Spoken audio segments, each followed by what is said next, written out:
नमस्कार दोस्तों, मैं हूं संतोष पाड़े और मैं आ गया हूं लावा घुघरी की वादियों में। और ये लावा घुघरी जो है छिंदवाड़ा से 35 किलोमीटर दूर है और एक नदी के किनारे पे बसा हुआ एक गांव है छोटा सा, जहां पे कि लोग बहुत मज़े से रहते हैं। और मैं आपको दिखाना चाहूँगा कि यहाँ की वादियाँ कितनी बेहतरीन है। देखिए, मैं एक दादाजी के साथ बैठा हूँ और दादाजी का यहाँ पे 6.5 एकड़ खेत है और ये जंगल में मंगल कर रहे हैं। यहाँ पे देखेंगे आप, बहुत मज़ा आने वाला है आपको। ये दिख रहा है जंगल और मैं यहाँ पे एक छोटा सा वीडियो शूट कर रहा हूँ। बेबीलोन का सबसे अमीर आदमी, ये किताब है और मैं बताना चाहूँगा इस किताब के बारे में कि आप इसको सुन करके अपने जीवन में बहुत अच्छा इम्प्लीमेंटेशन करेंगे और लाइफ को एंजॉय करेंगे।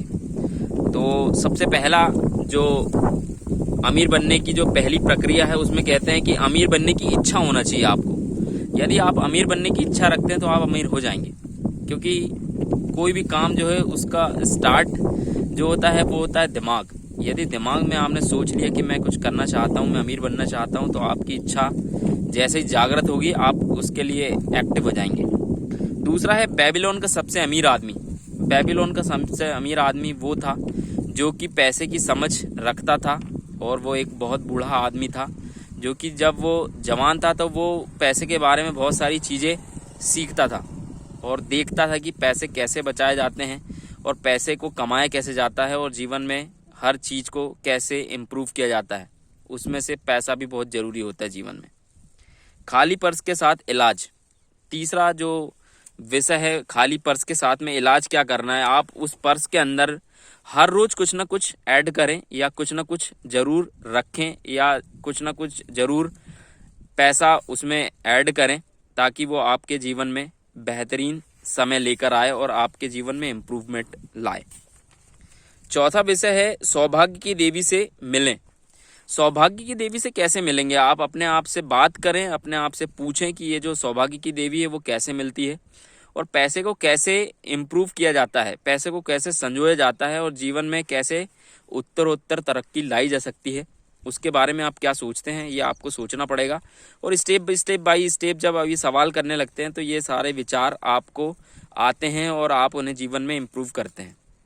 छठवां विषय बेबीलोन का साहूकार। बेबीलोन का साहूकार, जो साहूकार था वो हर किसी को कुछ पैसे उधार देता था और बदले में कुछ उस पर इंटरेस्ट लगाता था। और कुछ समय बाद जब वो इंटरेस्ट जो है बहुत सारा हो जाता था, तब वो महीने या 2 महीने 6 महीने में उस पैसे से जो मूलधन होता था वो अलग होता था और ब्याज जो होता था वो अलग होता था और उससे जो है वो साहूकार बहुत सारा पैसा बनाता था। तो हमें भी चाहिए कि हम भी कहीं ना कहीं इन्वेस्टमेंट करें और उससे समझें कि जीवन में जो पैसा है जो उसकी इन्वेस्टमेंट कैसी होनी चाहिए, उससे क्या फायदे हो सकते हैं, उसके बारे में हमें सोचना चाहिए। सातवां बेबीलोन की दीवारें।